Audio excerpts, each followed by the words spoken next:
शीतकाल के लिए आज बंद हुए बाबा बद्रीनाथ धाम के कपाट। अब पांडुकेश्वर और जोशी वच में होंगे दर्शन।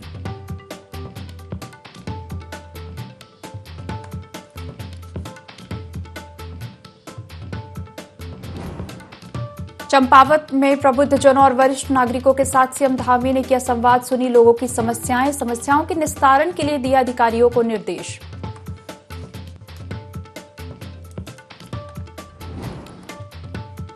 बाजपुर चीनी मिल में पेराई सत्र शुरू। कैबिनेट मंत्री सौरभ बहुगुणा ने कन्वेयर बेल्ट का बटन दबाकर किया शुभारंभ।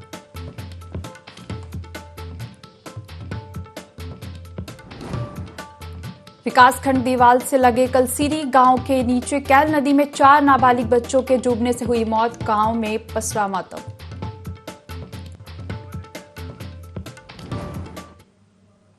देवभूमि लाइव में आपका स्वागत है। मैं हूं आपके साथ दिव्या तिवारी। बुलेटिन की शुरुआत करेंगे चंपावत से खबरों के साथ। मुख्यमंत्री पुष्कर सिंह धामी चंपावत पहुंचे हैं, जहां सर्किट हाउस में पार्टी कार्यकर्ताओं ने इनका जोरदार स्वागत किया। इसके बाद सीएम धामी पत्रकार संगठन के शपथ ग्रहण समारोह में शामिल हुए, जहां उन्होंने पत्रकार संगठन के सभी पदाधिकारियों को शपथ दिलाई। मुख्यमंत्री ने मीडिया से बातचीत करते हुए कहा कि प्रदेश के विकास के लिए पत्रकारों का सहयोग बहुत आवश्यक है। हमें भरोसा है कि हम और हमारी सरकार सभी के भरोसे पर खरा उतरेगी और सबके साथ मिलकर प्रदेश के विकास के लिए कार्य करेगी।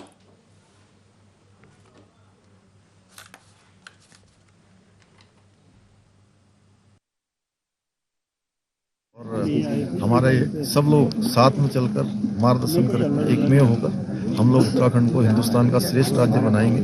और हमारा जो ये जिला है चंपावत जिला, यह आदर्श जिले की श्रेणी में आए, इसके लिए भी हम सब काम करेंगे। मैं नई कार्यकारिणी को बहुत शुभकामनाएं देता हूं कि नया पत्रकार संगठन यहाँ पर तैयार हुआ है। आगे चलकर वो आम हितों के लिए, आम जनता के हितों के लिए, जन सलाहकारों के लिए लगातार काम करेगा।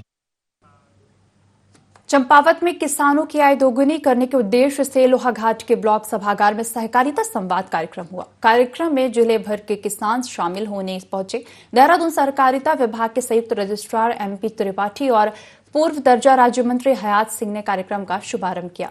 मौके पर संयुक्त रजिस्ट्रार ने किसानों को सहकारिता से जुड़ी कई महत्वपूर्ण योजनाओं के बारे में बताया। उन्होंने कहा कि सहकारिता का मतलब किसानों को साहूकारों और बिचौलियों के चंगुल से छुड़ाकर उनका हक दिलाना है। इस दौरान किसानों को डेयरी फार्मिंग से जोड़ने के लिए 30 लाख की राशि भी वितरित की गई।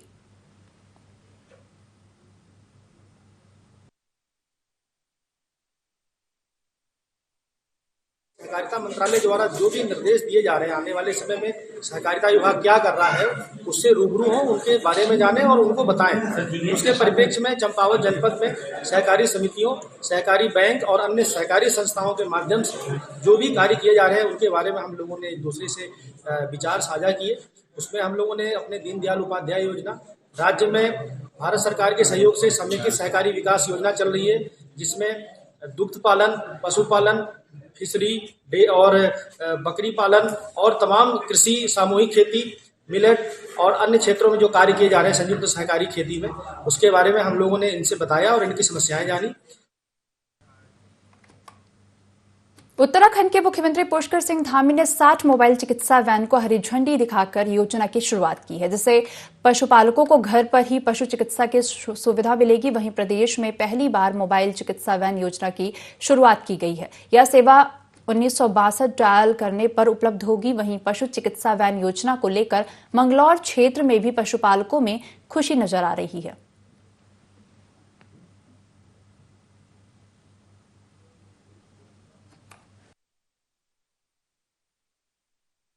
सरकार का बहुत बहुत धन्यवाद करते हैं कि भाई ऐसी योजना जो है पशुपालकों के लिए उन्होंने निकाली है, पशु चिकित्सा वैन।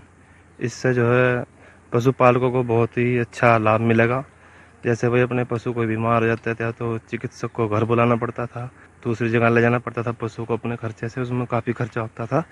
तो इसमें यह है कि पशुपालकों को बहुत लाभ मिलेगा। अपना हेल्पलाइन नंबर है 1962, उस पर कॉल करके पशु चिकित्सा वैन बुलाए और अपना पशु को जो है अपनी चिकित्सा उसकी जो है कराए। ये बहुत अच्छी पहल करी सरकार ने। जैसा भाई सचिन ने भी बताया कि जैसे पशु बीमार हो जाते हैं, हम कहीं डॉक्टर चिकित्सा के लिए ले जा नहीं सकते, भैया वैन चलेगी, इसके लिए इनका उपचार भी हो सकता और बहुत सुविधा मिलेगी।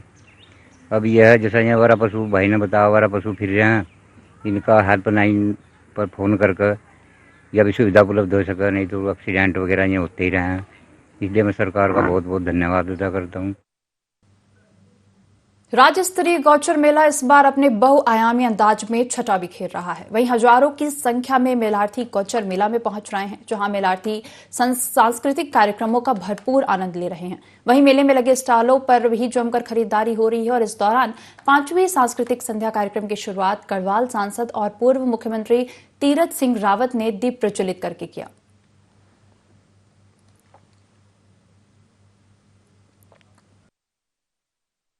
गौचर एक सांस्कृतिक नगरी है और यहाँ पर इस कार्यक्रम का अपना ही एक महत्व है। गौचर में प्रस्तुति के दौरान बहुत प्रसन्नता का आभास होता है और हमारी लोक परंपराओं को जीवित रखने के लिए, हमारी लोक संस्कृति पल्लवित हो, पुष्पित हो, इस हेतु गौचर ऐतिहासिक मेले में जो कार्यक्रम होते हैं वो प्रशंसनीय होते हैं और आज यहाँ पर हम कोशिश करेंगे कि अपने लोक रंगों के साथ ही प्रस्तुति दें।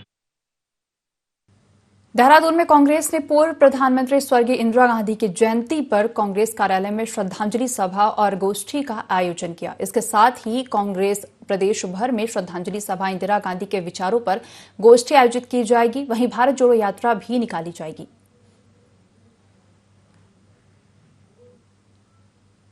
देश और दुनिया में इंदिरा जी की जयंती मनाई जा रही है। पूरी दुनिया उनको लौह महिला के रूप में जानती है। उन्होंने गरीबी मिटाओ का नारा दिया, इस देश के अंदर गरीबी के खिलाफ संघर्ष करने का काम किया और अदम्य साहस इंदिरा जी में था और पूरी दुनिया जो है उस अदम्य साहस को मानती है। बांग्लादेश का जब निर्माण हुआ उसमें इंदिरा जी के योगदान को जो है हम भुला नहीं सकते और पूरी दुनिया ने जो है इंदिरा जी का लोहा मानने का काम किया है। आज हम उनकी जयंती मनाने का काम कर रहे हैं, तो आज के इस अवसर पर मैं उन्हें अपने श्रद्धासुमन अर्पित करता हूं। उधम सिंह नगर में पुलिस ने अंतर्राज्यीय गिरोह का पर्दाफाश किया है। पुलिस ने चोरी की 15 बाइकों के साथ 5 लोगों को गिरफ्तार किया है। बता दें, एसएसपी के निर्देश में नगर क्षेत्र में चोरियों के खिलाफ चेकिंग अभियान चलाया जा रहा है। घटना का खुलासा करते हुए सीओ वंदना वर्मा का कहना है कि चोर हॉट बाजार से बाइकों को चुराया करते थे और इन बाइकों को खोलकर इनके पार्ट्स ऊंचे दामों में बेचा करते थे। उनके साथ बाइक मैकेनिक और कबाड़ी भी दिया करते थे। यह चोर स्प्लेंडर मोटरसाइकिल को ही अपना निशाना बनाते थे, क्योंकि स्प्लेंडर मोटरसाइकिल का लॉक बड़े ही आसानी से टूट जाता है, इसलिए ज्यादातर यह इन्हीं मोटरसाइकिल को अपना निशाना बनाया करते थे।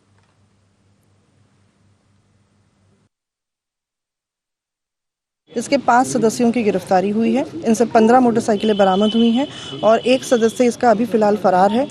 कुछ इस प्रकार का ये लोग कार्य करते थे कि आसपास के क्षेत्रों से स्प्लेंडर मोटरसाइकिलें चोरी हो रही थी लगातार। उन मोटरसाइकिलों में जैसा कि बताया जा रहा था कि लॉक आसानी से खुल जाता था, उसकी ये चोरी हो रही थी। तो इसमें कुछ मुकदमे काशीपुर में पंजीकृत हैं, कुछ ITI में हैं और बाकियों की हम लोग अभी देख रहे हैं कि कहाँ मुकदमे पंजीकृत हैं। तो इस प्रकार कुल इसमें इन 5 युवकों की अरेस्टिंग हुई है। सीएम पुष्कर सिंह धामी ने बनबसा स्पोर्ट्स स्टेडियम में आयोजित फुटबॉल प्रतियोगिता के फाइनल मैच का शुभारंभ किया। नशा मुक्ति अभियान के तहत आयोजित इस प्रतियोगिता के जरिए युवाओं को नशे से दूर रहने का संदेश दिया जा रहा है। इस मौके पर सीएम धामी ने सभी खिलाड़ियों से मुलाकात कर उनसे बातचीत की और कहा कि 2025 तक हम प्रदेश को नशा मुक्त बनाने में कामयाब होंगे। राज्य में खिलाड़ियों को बढ़ावा देने के लिए खेल नीति लागू की गई है। इसका लाभ आर्थिक रूप से कमजोर परिवारों से आने वाले खिलाड़ियों को मिल रहा है। पीएम मोदी के नेतृत्व में विश्व भर में खेल के मैदानों पर भारत का डंका बज रहा है।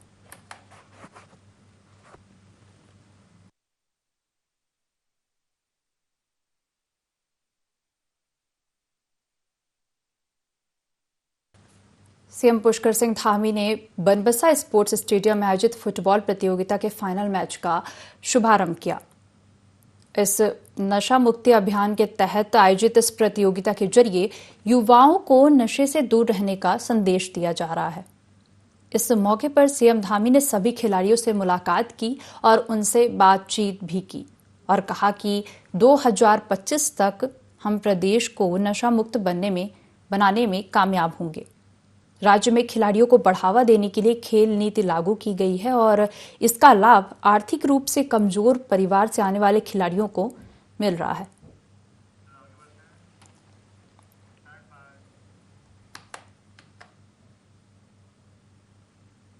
हल्द्वानी पहुंचे मुख्यमंत्री पुष्कर सिंह धामी ने नगर निगम के अधिकारियों के साथ बैठक की। बता दें कि पीएम मोदी ने हल्द्वानी शहर के विकास के लिए 2000 करोड़ की धनराशि दी थी, जिस पर मुख्यमंत्री ने कहा कि जल्द हल्द्वानी का विकास शुरू हो जाएगा, क्योंकि जिस प्रकार से प्रधानमंत्री द्वारा दी गई धनराशि को हल्द्वानी के विकास के लिए लगाया जाएगा, इसके लिए अधिकारियों के साथ पूरा तैयार कर लिया गया है। वहीं उन्होंने कहा कि हमारी सरकार के द्वारा किसी भी आपराधिक व्यक्ति को बख्शा नहीं जाएगा और सभी जगह हम लोग जन संवाद कार्यक्रम रख रहे हैं।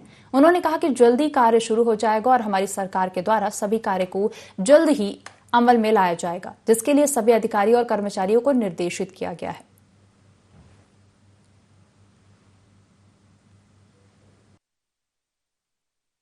जितने भी सरकार शहर का सौंदर्यीकरण है वो अच्छे से अच्छा होना चाहिए और उसी के निमित्त माननीय प्रधानमंत्री जी ने हमको बहुत बड़ी सौगात यहाँ के लिए दी है। तो हम लोगों ने ये आज समीक्षा करी है कि जल्दी से जल्दी अगले कुछ महीनों में ये काम दिखाया जाए। डीपीआर जो गठन की कार्रवाई चल रही है वो तेज़ी से हो, उसमें किसी प्रकार की लेट लतीफ़ी न हो। हमने पहले ही कहा है कि हम लोग भ्रष्टाचार के बिल्कुल सख्त खिलाफ हैं, उस पर कड़ी कार्रवाई कर रहे हैं। कानून सबके लिए बराबर होगा, कानून सबके लिए काम करेगा, न्याय के आधार पर हमारी सरकार काम करेगी। हमारी सरकार जनहित के लिए काम कर रही है और मैं जनहित के लिए ही जन संवाद जगह जगह पर स्थापित कर रहा हूं। उत्तराखंड सरकार के कैबिनेट मंत्री सौरभ बहुगुणा सितारगंज पहुंचे, जहां उन्होंने चीनी मिल में पेराई सत्र का विधि विधान के साथ शुभारंभ किया। इस दौरान उन्होंने कहा कि सितारगंज चीनी मिल लगातार चलेगी, जिससे किसी भी किसान को परेशानी का सामना नहीं करना पड़ेगा और सभी चीनी मिलों में किसानों का भुगतान समय से कर दिया जाएगा। साथ ही कहा कि मुख्यमंत्री पुष्कर सिंह धामी सरकार की जनता के लिए कल्याणकारी साबित हो रही है। बहुत सारी एक्सपेंडिचर्स की स्थितियाँ बनी हुई थी। पूरा दूसरा प्राइस तरफ चलाने जा रही है। पिछले वर्ष हमने 17.5 लाख क्विंटल पर आया था, इस बार का हमारा लक्ष्य 27 लाख क्विंटल का है। इस बार 20% उधम सिंह नगर में जो है गन्ना क्षेत्रफल बढ़ा भी है, तो इसका मतलब कि किसानों के अंदर भरोसा जगह है कि भारतीय जनता पार्टी की ये सरकार गन्ना किसानों के हित के लिए है। इसीलिए 20% गन्ना हमारा बढ़ा है पूरे उधम सिंह नगर में। मैं विश्वास दिलाता हूँ सितारगंज के और अन्य हमारे क्षेत्रों के गन्ना किसानों को कि सरकार आपके साथ मिलकर काम करना चाह रही है, गन्ना उत्पादन बढ़ाना चाह रही है। आपका पेमेंट समय पर हो, आपको व्यवस्थाएं अच्छी मिले, चीनी मिल सुचारू रूप से चले, ये हमारी प्राथमिकता है। उत्तराखंड के मसूरी में 26 दिसंबर से 30 दिसंबर विंटर कार्निवल का आयोजन किया जाएगा, जिसमें स्थानीय कलाकारों के साथ ही बॉलीवुड के गायक भी अपनी आवाज का जादू बिखेरेंगे। इसी को लेकर उप जिलाधिकारी कार्यालय में एक बैठक का आयोजन किया गया। इसमें निर्णय लिया गया कि विंटर कार्निवल को भव्य बनाने के लिए सारी तैयारियां की जाएंगी। संबंधित विभागों के अधिकारी के साथ उप जिलाधिकारी और एडीएम ने बैठक कर कार्यक्रम की रूपरेखा तैयार करने के दिशा निर्देश भी दिए।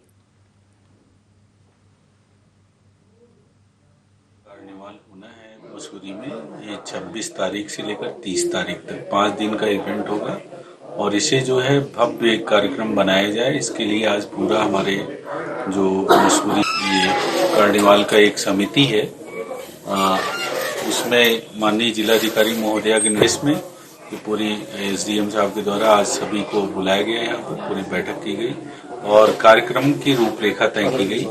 कोशिश ये है कि हमारा जो स्थानीय संस्कृति है उसका भी बढ़ावा देते हुए पूरा कार्यक्रम को भव्य बनाया जाए।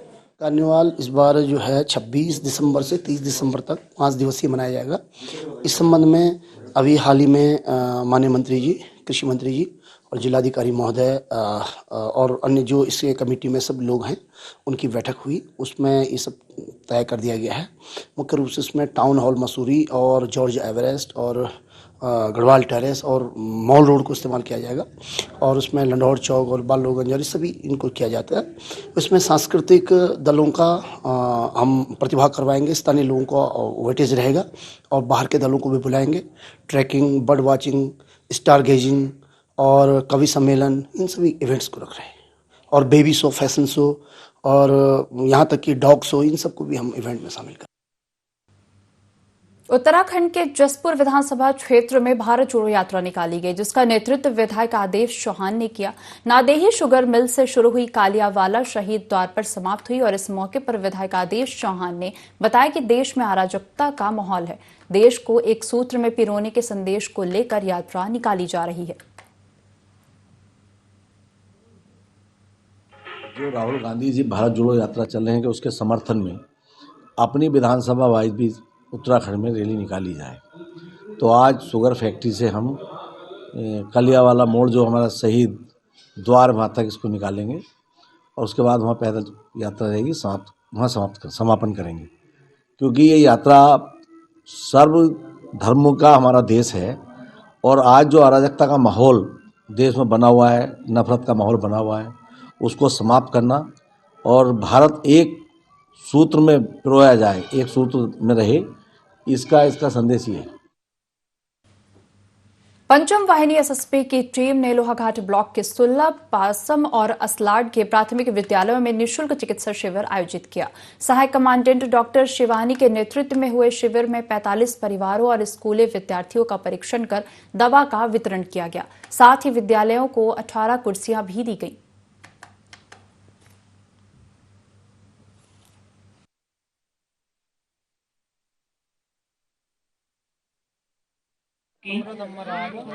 जो कि पंचेश्वर से लेकर धुलीघाट तक कुल 18 सीमा चौकियां अंतर्राष्ट्रीय सीमा पर उपस्थित हैं, जिसके अंतर्गत लगभग 50 गांव हमारे एओआर में आते हैं। इस एओआर के अंदर विभिन्न समय पर हमारे यहाँ पर ग्रामीणों के लिए, युवा युवतियों के लिए एवं बच्चों को आत्म भारत बनाने हेतु समय पर निःशुल्क मानव चिकित्सा का आयोजन किया गया है, जिसके अंतर्गत यहाँ पर ग्रामीणों को, युवा युवतियों को एवं बच्चों को फ्री में दवाइयाँ दी जाती हैं। थराली के देवाल के पास कैल नदी में 4 नाबालिग बच्चों की डूबने से दर्दनाक मौत हो गई। आपको बता दें कि 4 किशोर शुक्रवार दोपहर से ही लापता थे, जिनका शव नदी में दिखाई देने पर ग्रामीणों ने पुलिस को सूचना दी। वही सूचना पर मौके पर पहुंची पुलिस ने स्थानीय लोगों की मदद से चारों शवों को नदी से बाहर निकाला। वही स्थानीय लोगों के मुताबिक बरामद शवों के पास से ओसीबी पेपर भी मिले हैं, जिसके आधार पर घटना से पहले नशीले पदार्थों का सेवन किए जाने की संभावना जताई जा रही है।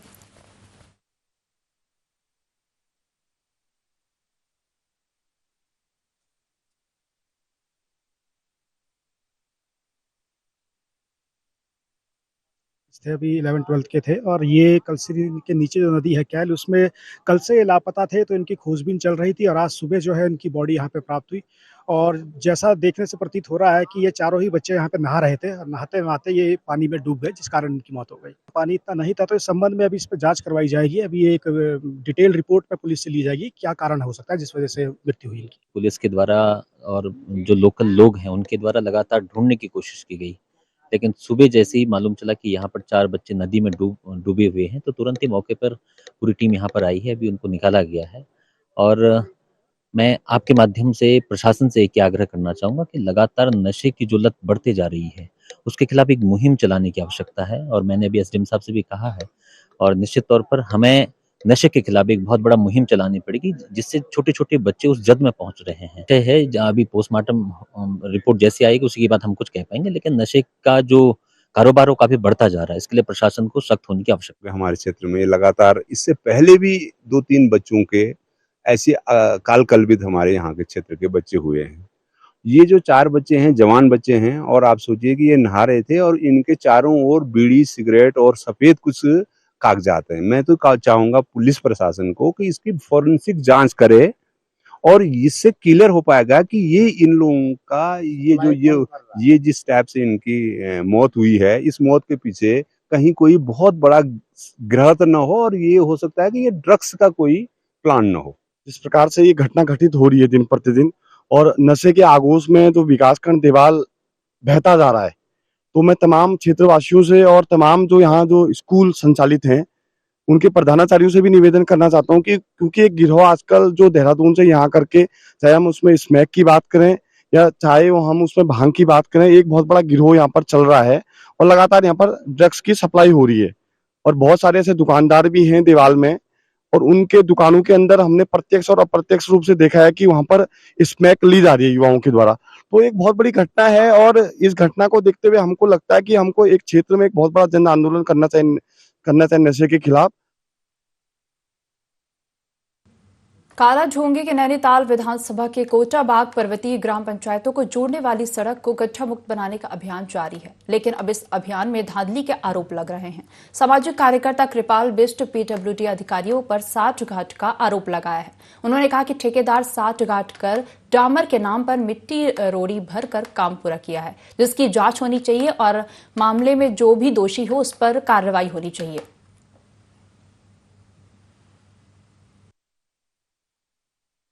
आज जो लोक निर्माण खंड रामनगर के अंतर्गत आता है उसमें गड्ढा मुक्त जो मुहिम माननीय मुख्यमंत्री जी द्वारा चलाई गई है, उसके अंतर्गत पूरी सड़क में डामरीकरण के स्थान पर रोड़ी और मिट्टी का भरान मिट्टी बिछाई जा रही है, जिसमें दुपहिया वाहनों से लेकर पूरे पहाड़ को जाने वाले सभी वाहनों में दुर्घटना की स्थिति बनी हुई है।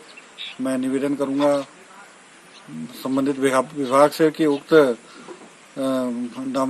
सड़क का डामरीकरण किया जाए और उक्त गड्ढे भरान के लिए उन मलबे को वहां से हटाया जाए। इस सड़क के निर्माण के लिए विभाग ने केवल रोड़ी और मिट्टी भर रखी है, जिसमें कि आने वाली 12 पंचायत के ग्रामीणों को आजकल बहुत सारी दिक्कतें हो रही हैं और इसमें जबकि कोटाबाग विकासखंड मुख्यालय जुड़ा हुआ है और पर्वतीय क्षेत्र का मेन मार्केट कोटाबागी है और ग्रामवासी बड़े परेशान हैं और इसको सरकार को इस चीज को देखते हुए इस सड़क का निर्माण तुरंत करवाना चाहिए।